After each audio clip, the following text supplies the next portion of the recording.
رب ذوالجلال په قرآن حکیم کې د خپلو بندگانو ته یو حکم کړی دی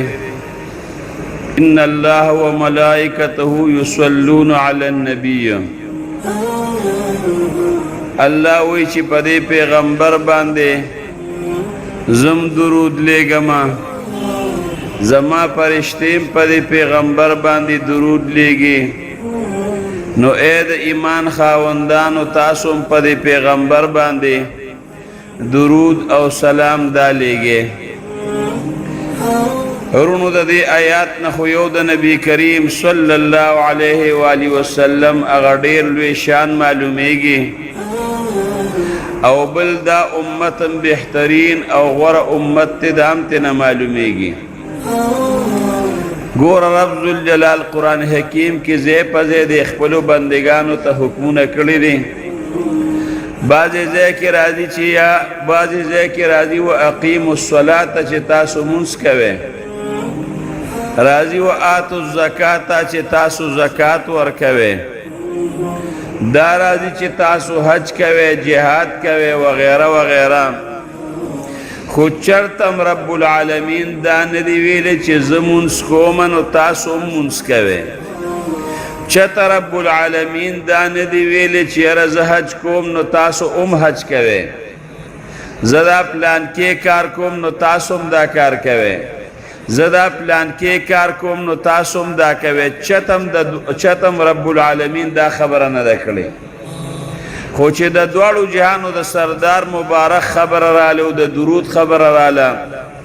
نو رب العالمین په ناشنا انداز باندې خبره کوي ان الله و ملائکته الله وی په دې پیغمبر باندې زم درود لېږم او زما فرشتې په دې پیغمبر باندې درود لېږي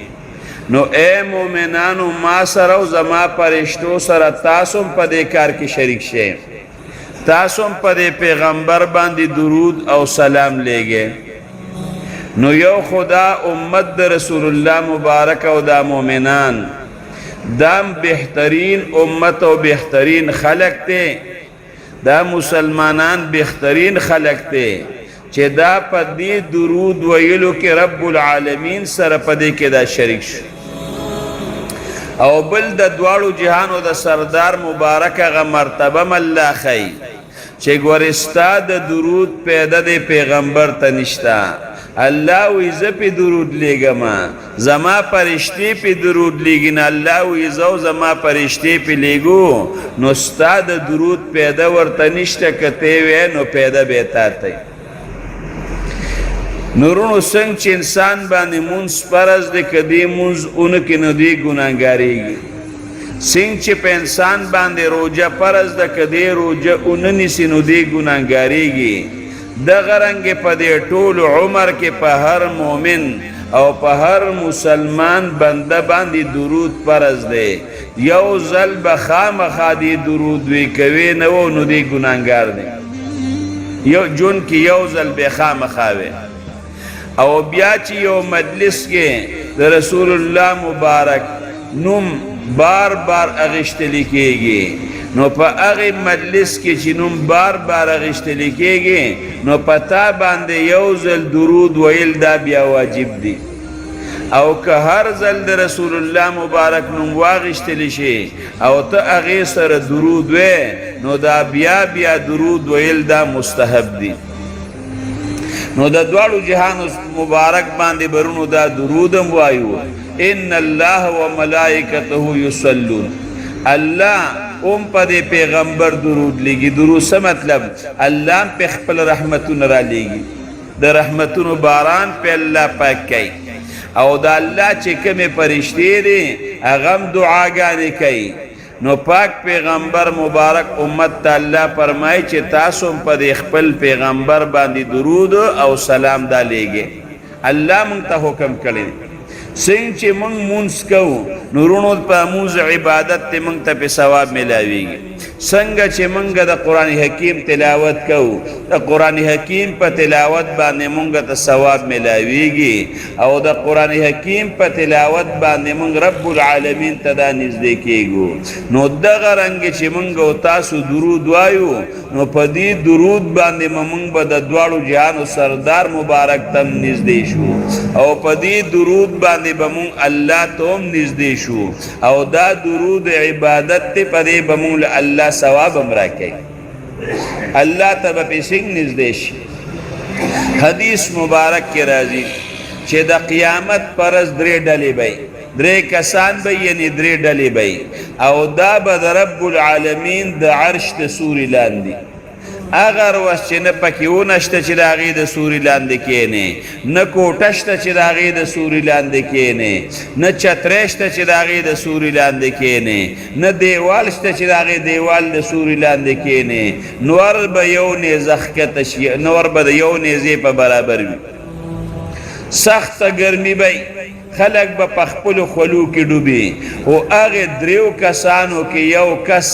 او یو ډله هغه ډله ده چې د دواړو جهانو سردار مبارک باندې زیات درود وایي نو دا خلق به د قیامت د ګرمۍ نه رب ذوالجلال دا محفوظ کړي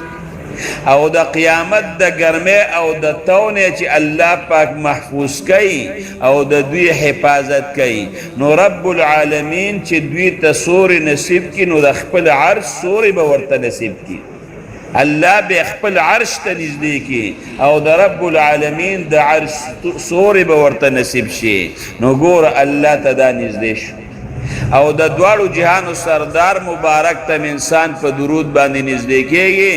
نبی کریم صلی الله علیه و آله وسلم فرمایي ان اول الناس بی یوم القیامه اکثرهم علی صلاة چې کم انسان په ما باندې زیات درود وایي نو د قیامت پر ورځ به دې ما ته په ټولو خلکو کې زیات نږدې وي نو د رسول الله مبارک ته نږدېکت دا څه وړه خبره نه ده یو انسان دی دی بادشاہ روان دی دی بل ځای ته روان دی هر سړی یریږي هغې بادشاہ ته څوک رسیدیم نشي خو که دغې دی کې د بادشاہ یو مقرب بنده دی او فرض که مثلا وزیر دی او هغې وزیر ته ته نږدې شوې هغه سره ملګری شوې هغه بې تپوس او بغیر د لټون نه نیغ د بادشاه دربار ته ور روان دی د هغه چکن نشته هغه سره چې څومره کسان دي د هغوی هم چکن نشته نیغ به ځي سترګې به یې ښکته ني سترګې به یې اوچتی او دغې وخت کې به فخر هم کوي چې موږ داسې خلک یو چې خلک بار ولاړ دی او موږ دا د بادشاه له روان یو نو چې کم انسان په دواړو جهانو سردار مبارک باندې رونو درود وایي نو دی به پاک پیغمبر مبارک ته نږدې شي او چې کم انسان د دواړو جهانو سردار مبارک ته نږدې شو د هغه پریشانی او غم اخر دی څه نو درود ویل پر رسول الله مبارک سلام ویل پر رسول الله مبارک دا سبب د قرب د سید المرسلین صلی الله علیه و آله وسلم دی په دې باندې به موږ د دواړو جهانو سردار مبارک ته نږدې کېږو الله فرشتې مقرر کړي دي ان لله ملائکة سیاحین د الله فرشتې دي په دې ځمکه کې هغه فرشتې ګرځي او چې کم خلق درود وایي نو هغه درود رالی او پاک پیغمبر مبارک ته رسي چې څوک سلام وی رسول الله مبارک ته رسي یبلعونی من امتی عن امتی السلام پاک پیغمبر مبارک وایي زما د امت هغه سلام ما ته رسي نو ګوره رب العالمین د دې درود دپاره او د دې سلام دپاره فرشتې مقرر کړي فرشتې پیدا کړي فرشتې مقرر کړي دي او د هغوی یې ډیوټي لګولې ده چې څوک زما په حبیب باندې درود وایي څوک پې سلام وایي هغه سلام به زما حبیب ته تاسو پیش کوئ اوس ګوره یو خبره درته وکړم یو دینداره انسان دی پرهیزګار او تقوادار مستجاب الدعوات دعای قبلیگی صاحب د کشف او د کرامت دی الله ته نږدې انسان دی صالح او دیندار انسان دی اوس چې ته یو سړي ته وې چې یاره زما دا سلام خو هغې نیک انسان ته ورسوه، نو ستا دا سلام چې هغه سړی هغې نیک انسان ته ورسوي او تا ته ووایي چې ته مې یاد کړې او ستا د پلار نوم مې ورته یاد کړه چې پلانکي راباندې جي سلام وې، نو چې تا ته پته ولګي چې هغه ته زما سلام ورسېد نو ته به څومره خوشحاله، ځکه چې هغه به درته دعا وکړي هغه به درنه خوشحاله شي. نو د دې نه لویه خوشحالي زمونږ او ستاسو دپاره کم ده چې موږ او تاسو په رسول الله مبارک باندې درود ووایو، موږ او تاسو سلام ووایو او فرشته راشي زما او ستا دا درود او دا سلام دا والي او د دواړو جهانو سردار مبارک ته وایي چې پلانکي د پلانکي زوی د الله رسوله په تا باندې درود او سلام وي. دا زمونږ دپاره څومره د خوشحالۍ خبره ده چې زمونږ نوم د رسول الله مبارک په مخ کې واخیستلی شي، زمونږ د پلار نوم د رسول الله مبارک په مخ کې واخیستلی شي او دا فرشته ورته وایي اوس رسول الله مبارک باندې چې سلام او درود وی خو دا ورسره محبت دی که نه، نو دا مقصد چې د الله رسوله پلانکې او د پلانکي زوی پلانکې چې د پلانکي زوی دی تا سره محبت ساتي او هغه په تا باندې لګیا دی ګرځي درود او سلام وایي د رسول الله مبارک مخکې به د درود د برکته نوم اخیستلی کېږي. د دې نه لویه د خوشحالۍ دپاره بله خبر رونو کم ده خو چې انسان په دې خبرو باندې پوهېږي. نبی کریم صلی الله علیه و آله وسلم فرمایي من صلی علی عند قبری سمعته، څوک چې زما د قبر په خوا کې په ما باندې سلام وایي او درود په ما باندې وایي نو زه یې اورم. لکه روزې مبارکې ته چې ودرېږې الصلاة والسلام علیک یا رسول الله دا الفاظ به وې الله دې زمونږ او ستاسو نصیب کړي. او پاک پیغمبر مبارک وایي ومن صلی علی نائیا، او څوک چې د لرې نه په ما باندې درود وایي ابلغته هغه ما ته را رسولی شي. څوک یې را رسوي؟ اوس مې درته مخکې حدیث ووی که نه چې رب العالمین فرشتې په دې ډیوټۍ باندې مقرر کړي دي څوک هم زما په حبیب باندې درود وایي نو دا زما پیغمبر ته رسوي. رونو وختي مې درته یو حدیث ووی چې من صلی علی صلاة واحدة، څوک چې په پاک پیغمبر مبارک باندې یو ځل درود وایي صلی الله علیه عشرا، الله په دې انسان باندې لس رحمتونه رالیږي. نو لس رحمتونه خو د الله ډېر شی دی، یو رحمت هم د رب العالمین د دې کل مخلوق دپاره نو دا کافي دی. نو د دواړو جهانو سردار مبارک فرمایي وی څوک چې په ما باندې یو ځل درود وایي رب العالمین لس رحمته په دې انسان رالیږي. دا د درود هغه پیدا شوه که نه. بل ځای کې حدیث کې راځي څوک چې په ما باندې یو ځل درود وایي رب العالمین په ده باندې لس رحمتونه رالیږي. لس ول رب العالمین ګناهونه ورجوي او لس ول رب العالمین درجې اوچتوي. څومره د خوشحالۍ خبره ده.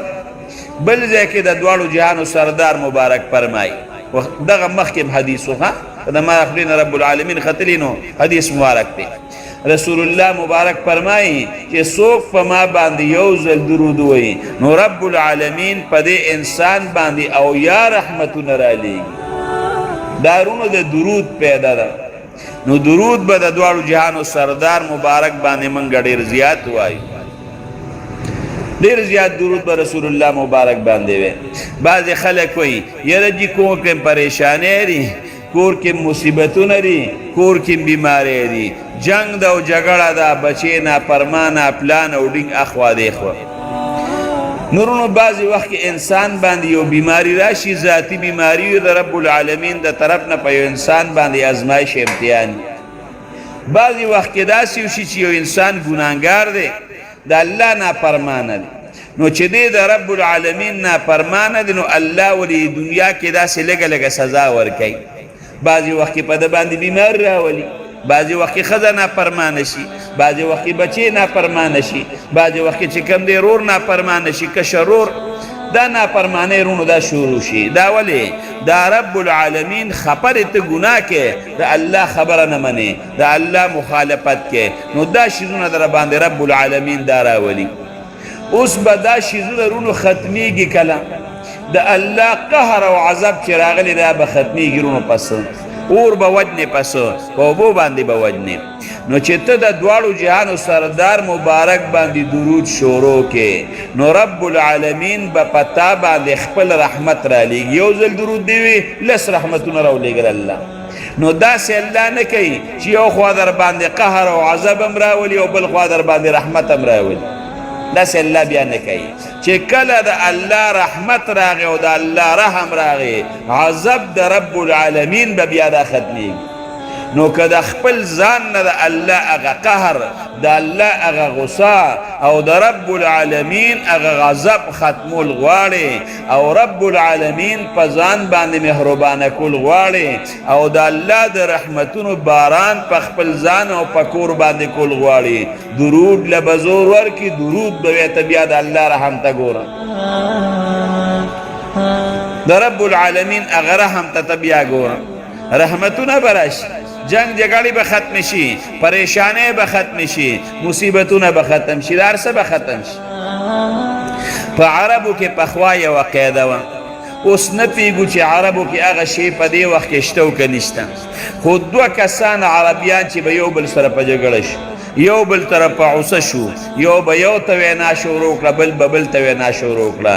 نو دې کې چې دا کم کس به ډېر زیات غوسه و نو دې بل ملګري به ورته وی صل علی محمد رسول الله مبارک باندې درود ووایه او یا به پکې درېمګړی راغی ورته به وی صل علی محمد په رسول الله مبارک باندې درود ووایه هغه سړی چې هغه به په حالت د غوسې کې و سمدستي به په رسول الله مبارک باندې درود وي نو چې درود دی وي د الله هغه لس رحمته به رالل هغه غوسه به هم ختمه شوه هغه جنګ جګړه به هم ختمه شوه نو چې کله د دوه مسلمانانو په منځ کې جګړه رااله دا یو د دې بل ته وایي چې لکه صل علی محمد الله په محبوب باندې درود ووایه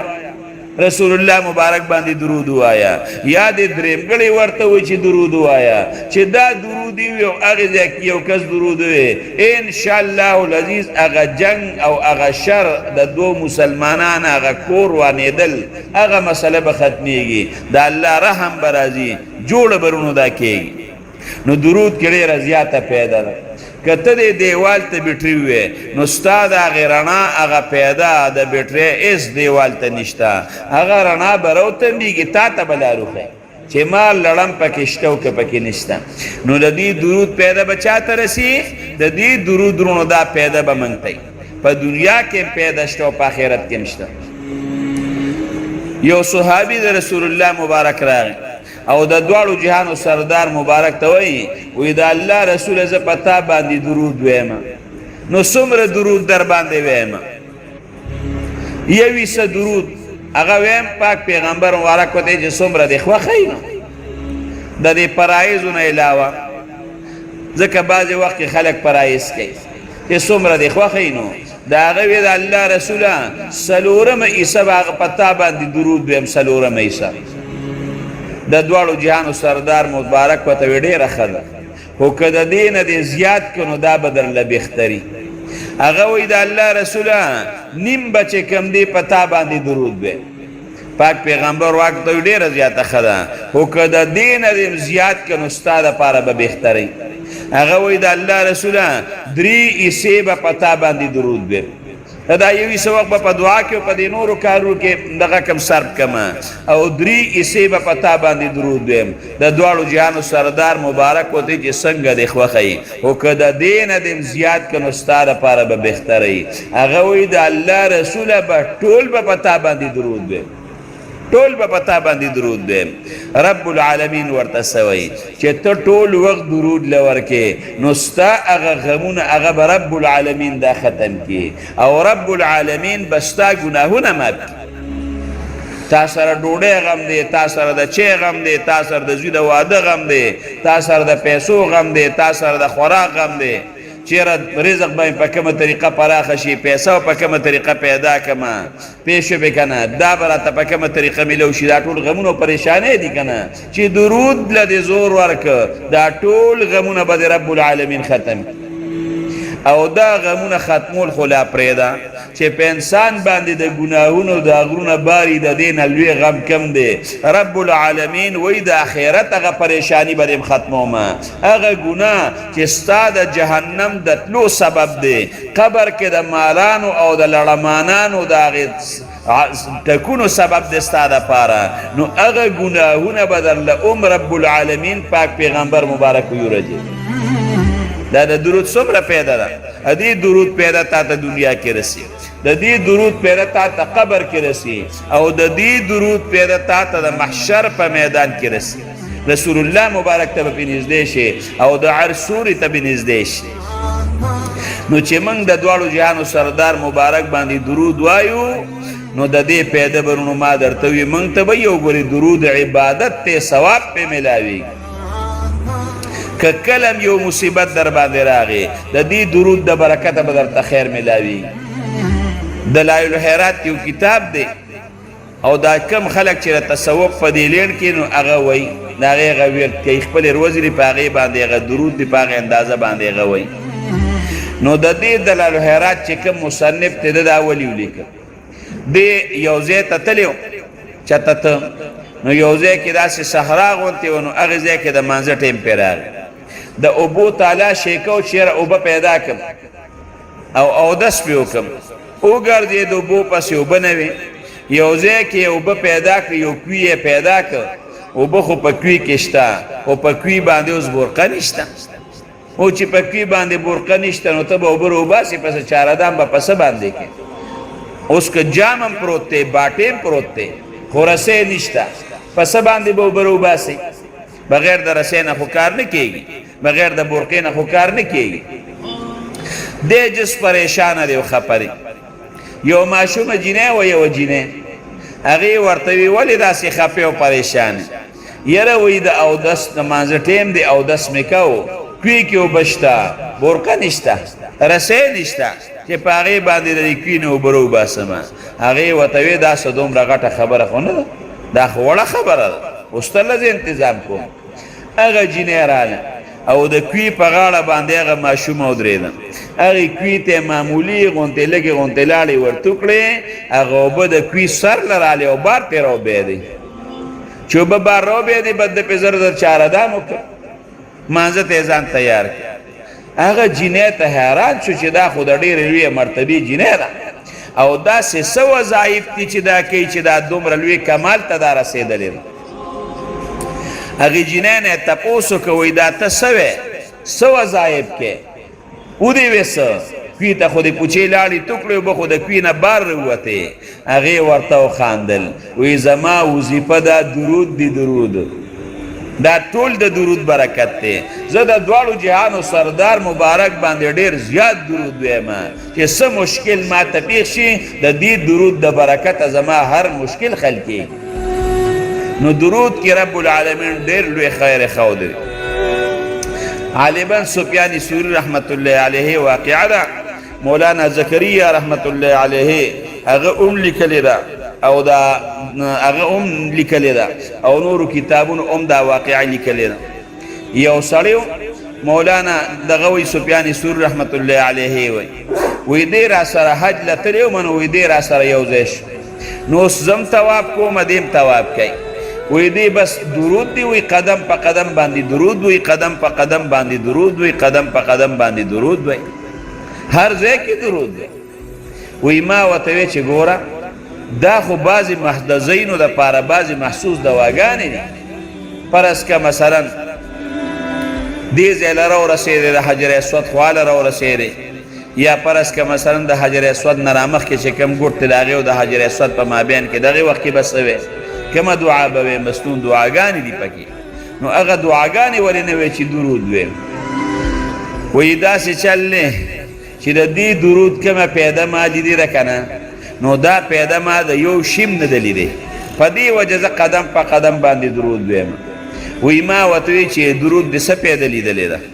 وی راته وی چې ته څوک یې وی ما ورته وی چې زه سفیان ثوری یم وی پېژن چې دا خو د پلانکي علاقې هغه ډېر لوی عالم دی نو بیا د دیندار خلکو د علماو نه خلک خبره نه پټوي نه هغه ته وایي وی یره وی زه مخکې کال کې را روان وم حج له راتلمه نو ما سره زما پلارم یو ځای ته چې راورسېدو نو زما هغه پلار بیمار شو هغه بیماري په مزه مزه زیاتېده هغه پلار مې مړ شو ما پې د پاسه څادر واچو او ما وی چې زه څوک وګورم د دې پلار دپاره د کفن او د دفن او د قبر انتظام چې اوس لږ ساعت پس رالم او د پلار د هغې مخ نه مې هغه څادر اوچت کړ نو یو روایت کې راځي چې د یو د کس نقل کړی دی چې د پلار د مخ مې تور تختېدلی و خېټه پړسېدلې وه او بل کتاب لیکلی دی چې نه د پلار د مخ مې د خر ګرځېدلی خېټه پړسېدلې ده مخ یې د خر ګرځېدلی وی په مخ مې وله څادر واچو اوس لوی غم باندې اخته شوم چې یا الله خلک راشي او زما پلار له قبر وکنې باسي زما د پلار ما سره لامبئ او زما د پلار دې مخ ته وګوري نو دا خو به زما دپاره ډېره غټه رسوایي شوه پلار مې په مرګ رسوا شو او زما دپاره هم غټه رسوایي شوه هر سړی به وایي چې اخر دې پلار یې څه ګناه کوله چې د ده دا شکل بدل شوی دی او د مخ یې چې کوم دی د خر ګرځېدلی دا به څه کېږي الله ته جاړم او خفه یم چې دا به اوس کېږي څه یوازې وی په دې حالت کې په ما باندې خوب راغې سترګې مې پټې شوې وی خوب وینم په خوب کې یو سړی راغی ډېر خشته ښکلې هغه سیرت او صورت یې دی نوراني چهره او وجهه د ښکلې مخ ته ځلیږي رڼا ته خېږي وی زما د دې پلار په دې مخ باندې مغه لاس راښکه وی د پلار مخ مې داسې شو لکه د پیو په شان سپین واپس سم شو په خېټه باندې ولا لاس راښکه هغه خېټه چې پړسېدلې و یو دغه ته لویه نغاره او ډول ته جوړ شوی و هغه خېټه هم سمه شوه وی چې کله روان شو وی ما ورپسې ورمنډه کړې چې الله دې تاسو له نورم ډېر زیات خیر درکړي ډېر ښکلی شکل لري اخر ته څوک یې چې ما ته یې دا دومره پیدا ورسوله وی ما ته وی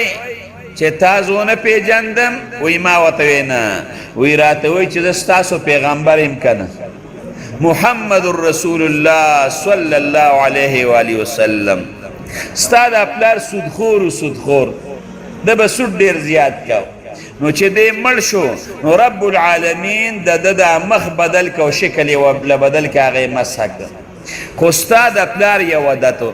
دی به چې کله ماسخوتن اوده کېده نو د اوده کېدو نه مخکې به ده هر ماسخوتن 100 کرته درود به ده وي ستا د پلار به درود د ماسخوتن د اوده کېدو نه مخکې 100 کرته وي او د ورځې به هم ستا د پلار درود وي نو ستا د پلار هغه فرشته چې هغې به ما ته ستا د پلار هغه درود را رسو نو هغې فرشتې ما ته ستا د پلار هغه درود راونه رسو نو د هغې فرشتې نه مې تپوس وکړه چې هغه پلانکي خو به نور کله د هغې پلانکي درود به تا را رسو او د هغه درود ما له تا راونه رسو ولې نه یې دی ویلې وی هغې راته وی چې د الله رسوله هغه سړی مړ شوی دی او د هغې سړي هغه شکل او د هغه مخ هغه د خر ګرځېدلی دی او خېټه یې پړسېدلې ده نو د الله رسوله که څه امداد ورسره کولی شي نو وی ما وی چې مخ یې د خر ګرځېدلی دی خېټه یې پړسېدلې ده نو وی زه رالم نو وی ستا د پلار په مخ باندې مې لاس راښکه او مخ یې سم شو په خېټه مې ورله لاس راښکه او خېټه یې سمه شوه وی چې د خوب نه راپاڅېدم او د پلار د هغې مخ نه مې څادر اوچت که د پلار مخ مې داسې ځلېده او رڼا یې کوله د پیو په شان سپین ګرځېدلی و او چې خېټه مې وله وکته هغه هم ناسته نو داسې سخت ځای چې په هغې کې به ته رسوا کېږي ستا کور به رسوا کېږي په هغې کې به ستا بېعزتي کېږي مصیبت کې به ګیر شي دغه درود چې تا په امام الانبیا محمد رسول الله صلی الله علیه و آله وسلم ویلی دی هغې وخت کې به دې نور دا په کار راځي وایي به درود که به نه وایو وایو به انشاءالله درود خواه په کثرت سره به درود وایو خو ډېر به انشاءالله وایو الله ته به وایو چې پروردګار درود ویلو توفیق موږ له پروردګار راکړي چې کله ورځ د محشر شي نو د دې بنیاد ما راته بار بار ویلي چې وزن د اعمالو به کېږي نو یو سړی به نو چې د هغه اعمال وزن شي نو د هغه دا نیکۍ به سپکې شي الله دې زمونږ او ستاسو نیکۍ درنیږي نو چې کله دا نیکي سپکې شي که نه نو بیا به خامخا په انسان د جهنم حکم کېږي نو دغې وخت کې ګوره چې کله د یو انسان دا ریزلټ خیږي او ته ورته په لسم کې هلکه ستا خو پرچې ټولې پیل دي په ده باندې څه حالت یا یو انسان دی او هغه اوټونو ته ولاړ دی او د هغه یو اوټم کم دی یو هغه پې د اسمبلی نه پاتې شو په هغه باندې سال دی یا یو انسان دی هغه پرس که مثلا ټیس د نوکرۍ نه ورکوي په یو نمبر پاتې شو د هغه بس سالي نو چې پر ورځ د محشر د نیکي کمه شي او د جهنم دا غرغنډې یو سړی ویني چې دغې اور ته به اوس ما رب العالمین ورغورځوي نو په دې انسان باندې به څومره سخت دی نو چې دا نیکۍ یې کمې شوې نو په ده باندې ډېره زیاته پریشاني ده نو په دې کې به یو کس راشي ښکلې شکل والا نو هغه سره به په لاس کې یو ټوټی نو د دغې انسان په دې نیکو کې بې کېدي نو چې د ده په دې نیکو کې کېدي نو هغه نیکۍ به درنې شي نو چې نیکۍ درنې شي نو ګناهونه به سپک شي نو دا انسان خو یا جهنمي جوړ شوی یا به دا انسان دا جنتي جوړ شي نو چې کله هغه کس پکې دا کاغذ کېدي او روان شي نو دی به ورپسې ورمنډه کړي چې انسان ستا خو ډېر ښکلې سیرت او صورت دی او اخر دا تاد سره د کاغذ کې سو چې دا دې راوړل او زما په دې نیکو کې دې کېښودل او زما نیکۍ درنې شوې او ته یې څوک هغه کس به ورته وایي چې ته ما نه پېژنې زه ستاسو پیغمبر یم محمد رسول الله صلی الله علیه و آله وسلم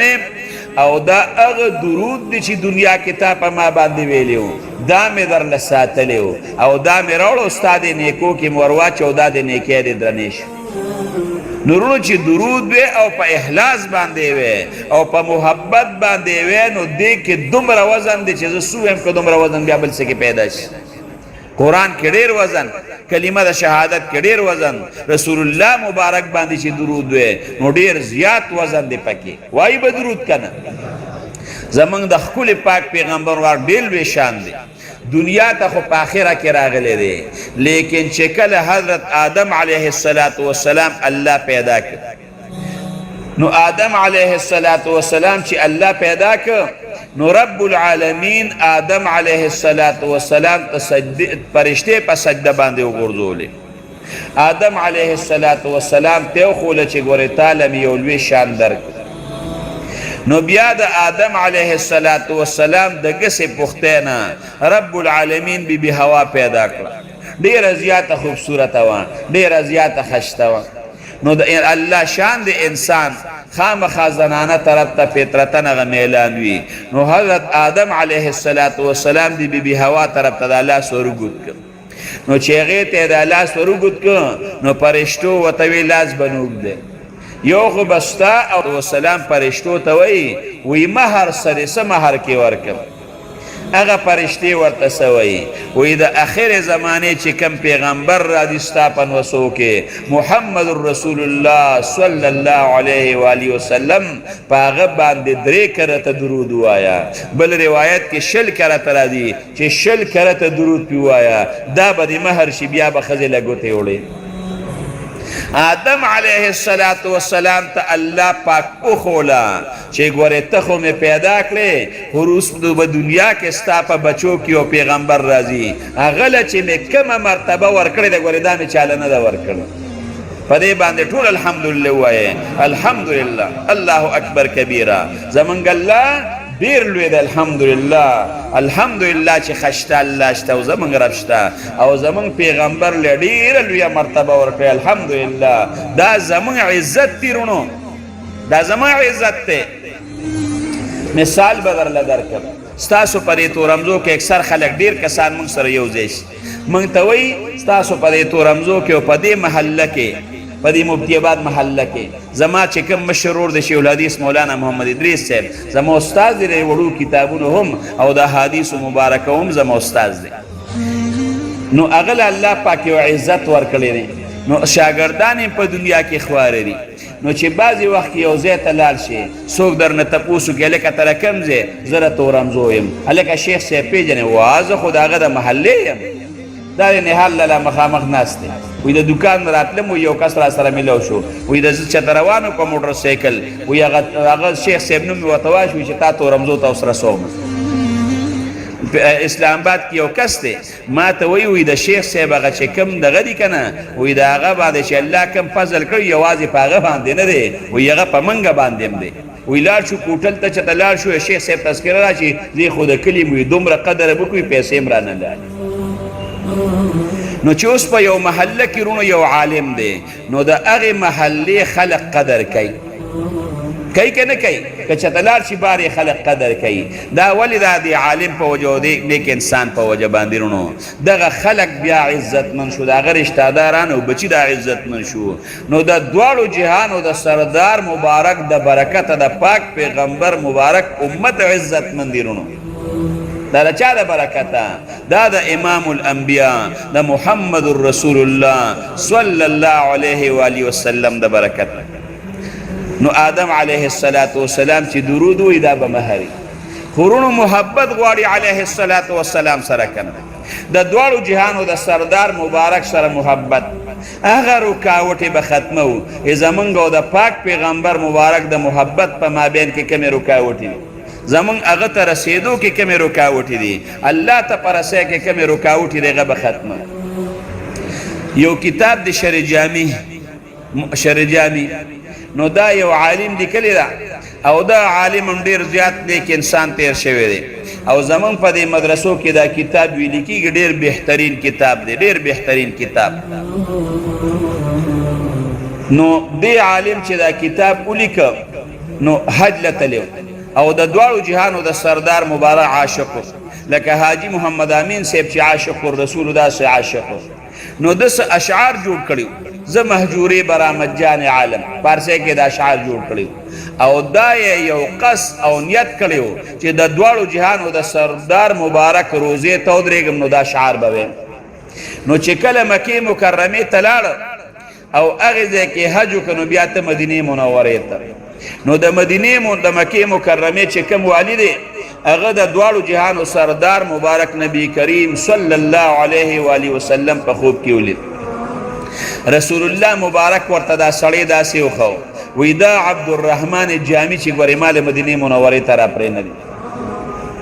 هغه والي چې راپاڅېد د خوب نه عبدالرحمن جامی ته یې ویې ته به دې روان و مدینې منورې ته وی بلکل به مدینې منورې ته نه ځي په تا باندې پابندي نه د خوب غږ یې وته ونه کړو خو سړی یې بند کړه چې نه به ځې هغه کم ځای صبرېده سبا په پټه باندې بیا مدینې منورې ته اوس بیا روان شو په پټه باندې روان شو دغې والي چې کوم د مکې مکرمې والي و هغه بیا د دواړو جهانو سردار مبارک په خوب کې ولید ورته یې وی عبدالرحمن جامی را روان شوی دی مدینې منورې ته او ګورې منې که چې مدینې منورې ته رانشي دی لاړ عبدالرحمن جامی یې رونیو او سختي یې پرې وکړه او په جیل کې ور واچو د مقصد دی چې دا به ډېر ګناهګار چې رسول الله مبارک خپل کلي ته نه پرېږدي او خپل وطن ته نه پرېږدي یو سړی چې سړی خپل کور ته نه پرېږدي خو هغه سره روان یې که نه نو دا به ډېر زیات ګناهګار نو جیل کې واچو سختي یې پرې وکړه په درېیمه شپې بیا د دواړو جهانو سردار مبارک ولید د حاکم او د والي ته نبی کریم صلی الله علیه و آله وسلم وی تا عبدالرحمن جامی په جیل کې واچو او تا پې سختي وکړه ولې دې مجرم دی چې تا پې سختي کوله څه دې مجرم دی چې تا په جیل کې اچولې ده څه بلکل د جیل نه دي وباسه بلکل په ده باندې سختي ونه کې خو ده څه اشعار جوړ کړي دي او دې به راځي زما د روزې مخې ته به دې اشعار وایي بعضې وخت کې یو بچی وي که نه هغه د پلار په محبت کې یاره چا په محبت کې څه جوړ کړي نو هغه سړی چې هغه وایي نو خلک یې دې سینې ته بیا رانږدې کوي پلار هغه بچی زر رانږدې کړي سینې ته نو ده څه اشعار جوړ کړي دي او زما د روزې مخې ته به دې اشعار وایي نو که ده زما د روزې مخې ته اشعار وي نو زه به د خپلې روزې نه لاس مبارک روباسم او دله به ورکوم نو یو فتنه غوندې به جوړه شي نو که دې راځي نو را دې شي خو ورته ووایه چې دا اشعار مه وایه نورونو محبت غواړي که نه چې ستا په زړه کې د دواړو جهانو د سردار مبارک سره محبتي او ستا په زړه کې الله سره محبت دی نو بیا په رسول الله مبارک باندې درود ګنټه او 2 ګنټې او ټول ورځم قسم په الله کې څه شي وي د دواړو جهانو سردار مبارک باندې به بیا موږ درود وایو نن موږ او تاسو نه الله خبرې ګورئ نن د مسلمانان نه څو خبرې رب العالمین د مسلمانان نه خبرې خفه کېږو به نه ته چې د چا نه خفه شې خپلې حجرې ته پرېږدې تا نه تپوس کوم خپل کور ته یې پرېږدې هېڅ څوک نه پرېږدي یو انسان بعضې وخت کې د خپل اوښي نه خفه شي د چا چې په خور وادي نو د هغې کس د خفه شي نو دې هغې خپلې ښځې ته وایي وایي خفه کېږي به نه ستا رور دی او ستا پلار دی خو زما تېړه خفه دی زما په کور به قدم نږدي دروازه به درته بند دی بلکل به زما په کور باندې قدم نږدي ګورئ چې څوک د چا نه خفه شي او ورته د کور دروازه رونو دا بنده کړي خپل کور ته یې پرېږدي نه نن تا ته د حرم دروازې بندې دي نن تا ته د مدینې منورې دروازې بندې دي د پاکستان پلیټونه وګوره غځي د نورو ملکونو جهازونه وګوره غځي پروس کال حج ونه شو سخت کال بیا حج نه کېږي دا به څه حجي چې 10,000 کسان حج وکړي هلته خو به په لکونو حلقو د بیت الله نه به تاوېدل او طوافونه به کېدل په زرګونو حلقو نمبر په نمبر به طوافونه کېدل په غرونو باندې به ځینو په میدانونو کې به ځینو په هوټلو کې به ځینو هغې عزیزیه کې به خلک ډېرو په بلډینګونو کې چته داسې نه دي شوی یو کال که د فتنې راغلی او حج پاتې شوی یو کال به وي ته تپوس د بوډه 100 کالو د بوډا نه وکړه وایه داسې حل راغلی چې اوس راغلی دی د تلو اسباب شته پخوا به موټر او لارۍ نه وي خلک به پیاده تلل چته حج داسې نه دی بند شوي په ملکونو باندې نن په موږ او تاسو د حرم دروازې بندې دي نن په موږ او تاسو د مدینې منورې دروازې بندې دي نن په تا د جومات دروازه بنده ده بیمار حکومت وایي جومات ته مانځله مه ځئ ګورئ شپږ فوټه کې به ودرېږئ اتکاب ته به نه کښېنئ دا ولې رونو ته الله د کور نه منې کېږي دا خو زمونږ پاکستان کې الحمدلله بیا مسلمانان کوي نورو ملکونو کې ورشه وګوره جومات ته څوک لاړ شي پابندي د لاک ډاون تراویح به نه کوي دا به نه کوي ښه پوره پابند دی پاکستان کې لا دومره پابندي نشته نورو کې چې سري دا ولې رونو خو څوک موږ نه خفه دی الله رانه رونو دا خفه دی که نه کومه ګناه ده چې موږ یې نه کوو ړه چې کله سخت شي سخت او ړه چې تور شي د کافرانو ړه سخت خلق د عذاب نه امان غواړي او دغه کافرانو به څه وي وایي هغه عذاب دې را باندې راولې که نه کاڼي را باندې د اسمان نه راوروه که نه ځه که دا قرآن حق نو کاڼي را باندې راوروه که نه عذاب بې غوښته دا ولې رونو ړه سخت شوی نن سبا د مسلمان بنده رونو هغه ړه سخت دی نو زمونږ په ړونو کې رونو یرې نشته یرې ړونه زمونږ کلک شوي دي اخر کېږي بس دغه بیت الله دا زمونږ قبله وه دغه بیت المقدس دا قبله وه بیت المقدس پاک پیغمبر مبارک دې ته مونځونه کړي دي پیغمبران به راتلل هغې ځای کې ګټه د پای کې سوري و هغې پورې به یې خپلې سورلۍ تړلې او پیغمبران به رونو هغې بیت المقدس ته تلل او د دواړو جهانو سردار مبارک چې معراج ته ته نو خصوصیت الله دې بیت المقدس ته څه ورکړه الله پاک د آدم علیه السلام نه واله د عیسی علیه السلام پورې چې څومره پیغمبران را لیږلي دي ټول بیت المقدس کې حاضر شو او د دواړو جهانو سردار مبارک ول امامتي ورکړه څومره لوی شان دی د بیت المقدس نن هغه بیت المقدس کې دننه د مسلمان وینې تویږي وینې یو موټی اسرائیل دی یو موټی دا بسې د هغوی به څه زوري نن په دنیا کې څومره مسلمانان دي د مسلمانانو څومره زور دی رونو څومره زور او شور دی او لګیا دی په هغوی باندې لوبې کېږي په افغانستان کې په مسلمان سر ماتېږي فلسطین کې په مسلمان سر ماتېږي بل ځای کې په مسلمان باندې سر ماتېږي ته آخر سوچ وکړه دی دا زمونږ ګل دی دا ولې رونو اتفاق نشته اتحاد نشته د رسول الله مبارک په طریقو باندې زمونږ زندگی نشته د الله چې کوم احکام دي د هغې مطابق به زندگی تیرول غواړي قسم په الله چې هر څه به سمشیر څه جهاد نشته د جهاد حدیث هغه په منبر باندې موږ نه وایو ډېر کم کله ته به یو ملا د جهاد حدیث بیان پېښ شوې که نه او هغه د جهاد چې کومه حدیث دي زه ځان له استعمالوم او ته ځان له استعمالوې د جهاد حدیث دي هر سړی یې ځان له استعمالوي جهاد د فضایل نه موږ څوک خبر نه قسم په الله چې جهاد شروع شو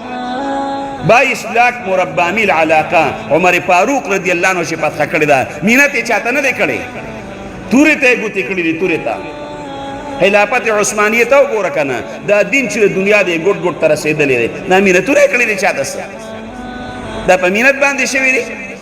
چې زم به سوال به کوم مینت به کوم نه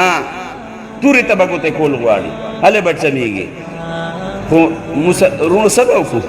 الله دې خیر پیښ کړي او الله دې دغه کافران په خپل قهر باندې تباه و برباد کړي لکه څنګه چې د انډیا دا کافران د انډیا ته وګوره تا نه په لاهور باندې قبضه کوي تا نه په یو ځای باندې قبضه کوي کشمیر یې خو نه قبضه کوي په لاهور باندې قبضه کوي ښه چې زمونږ په لاهور باندې قبضه کوي زموږ په وطن باندې قبضه کوي موږ به څه کوو او چاله کله ټوپک چل ورځي هغه به ټوپک ته ګوتې کوي او که چاله ټوپک چل نه ورځي لکه د هغې فلسطین د خلکو به کاڼي رالي په هغه باندې به شغالي چاله ټوپک چل ورځي هغه به ټوپک استعمال کړو ما غوندې سړی چې چاته ډز نه دی کړی نو هغه که ټوپک نشي استعمالولی کاڼي خو شغالولی شي که نو الله دې زموږ د دې وطن حفاظت نصیب کړي الله یې د حرمینو حفاظت نصیب کړي رونو ځان به قبر ته تیار حاجي محمد امین صاحب هغه والد صاحب به مې خبره کوله سوات ته والي سوات صاحب له زموږ باباجي مفتي شهزاده صاحب او حاجي محمد امین صاحب هلته تلي نو والي سوات صاحب سره هغه سره میلو شو نو هغه ځان له یو قبر جوړ کړی قبر نو حاجي محمد امین صاحب یې بوته وایي چې ته راشه زما دا قبر وګوره که ښکلې مزېداره کمره و هغې کې پوخ قبر او سنګي مرمر او دی پکې لګولي او ښه شته قبر یو 2 رکعته نفل دلته وکړه دا د برکت شي حاجي محمد امین صاحب چې راغی نو هغه ته وایي چې کوم عالم راشي دلته یې راولم یو 2 رکعته نفل وکړي حاجي محمد امین صاحب چې راغی د هغې قبر ته یې وکتل چې سنګي مرمرو قبر یې جوړ کړی دی او ښه شته مزېداره کوټه یې جوړه کړې ده نو حاجي محمد امین صاحب ورته وایي داسې پروګرام وکړه چې ځان له قبر مه جوړوه ځان له قبر مه تیاروه ځان قبر ته تیار که ځان قبر ته تیار که والي سواد صاحب ګوته په خولې کې ونیوله چې دا خو د دنیا علما راغلي دي دلته یې 2 رکعته نفل کړی ما ته خو چا دا خبره نه ده کړې زه خو ته هوښیار کړم د هغې نه پسې کتابونه شروع کړي یو عالم سره چې علم وکړو نو رونو ځان به قبر ته تیارو قبر ته که قبر ته مونږ ځان تیار که د الله په حکمونو عمل وکړه او د رسول الله مبارک د طریقو مطابق هم زندگی تیره کړه علماو ته نیتونه پاک کړل یو مسلمان بل ته نیت پاک یو د یو خپې نه و بل د بل خپې نه و قسم دې هر څه به ټیک ټاک شي سکیمونو باندې کار نه کیږي یوسف علیه السلام ترونو څومره سکیمونه جوړ کړل کامیاب شو پکې الله چې کومې فیصلې کړې دی هغه فیصلې به وي هغه زما ستا په سکیمونو باندې نه بدلېږي خپل ځان سره تاوان دی چې مسلمان بنده ته مړه دغه کړی دی دا پاک نه دی او بیا علماو پسې لګیا وي په جومات پکې لګیا وي او بیا چې غیبت کې او جومات کې کوي ولاره خپلې مهمې کې الله دې رحم وکړي اکثر ورپسې مونځو کې او بیا به لاره کې 2 کسان ودرېږي هغه پسې به خبرې شروع کړي هغې تا ته یې ویل انصافدار سي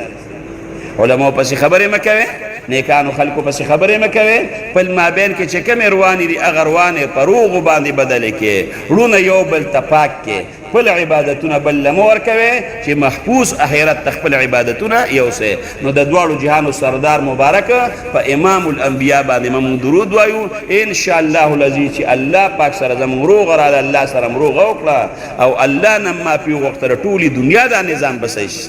نه به بیا کرونه نه به مرونه یو نه به بل مصیبت دا کرونه مرونه دا رونه او دا جړه مړه به دا ختم شي څومره خلک زموږ په ایتو رمضو کې په دې بیمارۍ باندې مړه شو مر خو شته حق دی لاسې خو ته نشته خورونو ځان به قبر ته تیارو دعا کې